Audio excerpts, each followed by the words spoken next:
Welcome back, my wonderful students. I'm now going to show you how to place your images onto your InDesign FPP project. All right, here we go. What I'd like you to do now is, if you don't already have one, is get a portrait of your artist. That's right, not a photo that your artist took. I want a portrait of your artist. I want to see what they look like. We're going to place their picture in between columns 1 and columns 2 and really add this other really nice professional touch to your layout. I've already loaded up my image. I'm going to go ahead and drop this image into my text between columns 1 and columns 2. So if you can remember, when we drop information in, we hit Command or Window D. I'm hitting Command D. I'm selecting my image and I'm going to hit Open. Right now you can see again that my mouse or my cursor is loaded. If I simply click, the image will go to its original size or its natural size, and it can be a lot. You're like, oh no, I made a mistake. Don't worry. Simply hit Command Z or Window Z to undo, and it goes right back to your mouse. I'm going to click and drag my image just in between columns 1 and columns 2, just like that. I want your artist portraits to be placed just like that. Now, it looks really nice, except there's one problem. It's covering up the text. And so I'm going to show you right now how to fix that. We're going to wrap the text around the image. So to do that, click on your image and then go up to Window, Text Wrap.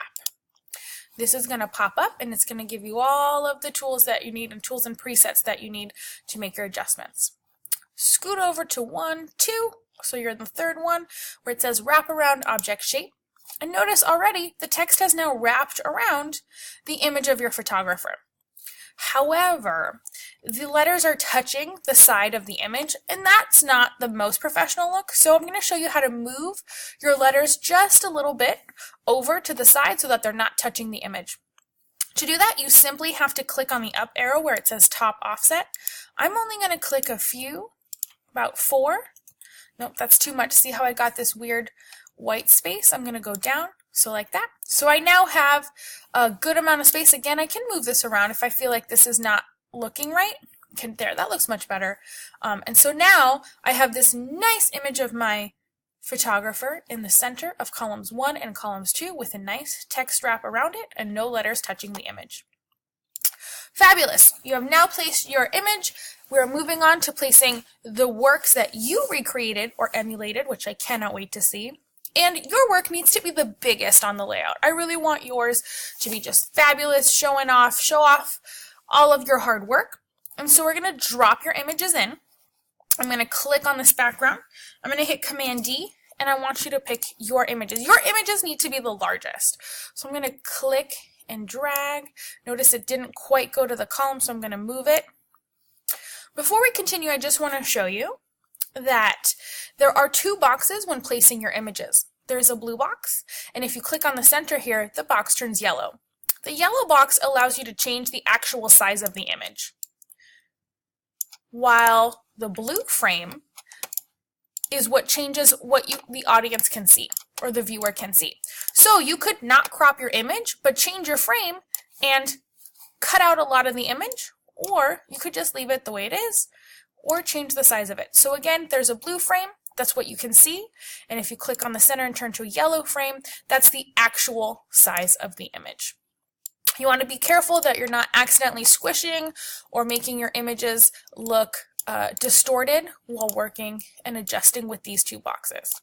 Okay, so you've placed your first image, it's nice and large. I'm going to hit Command D and pick my second image. I'm going to go ahead and hit Open. I'm going to click and drag. Notice I'm being careful about my spacing. I want to have nice amount of spacing. I'm trying to get the same amount of space here between my 2 photos as I have here between my columns.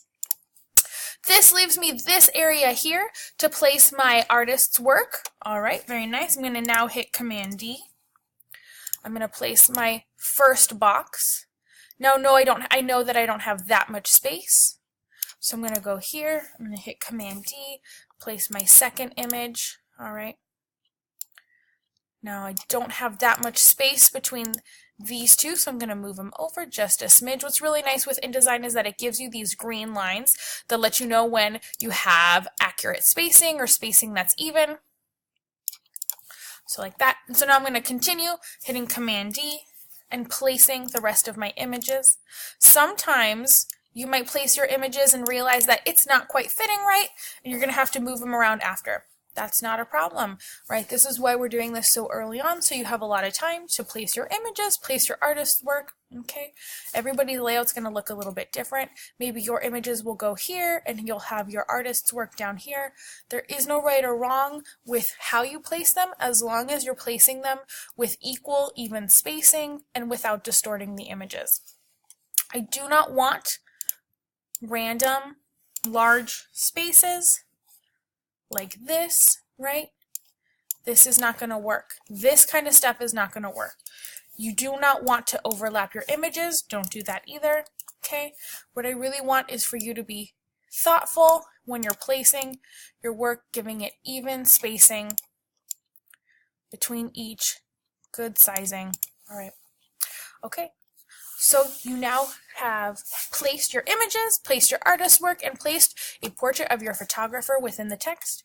You are done placing your images. Congratulations. And the next video is going to show you how to save your work. Great job, guys.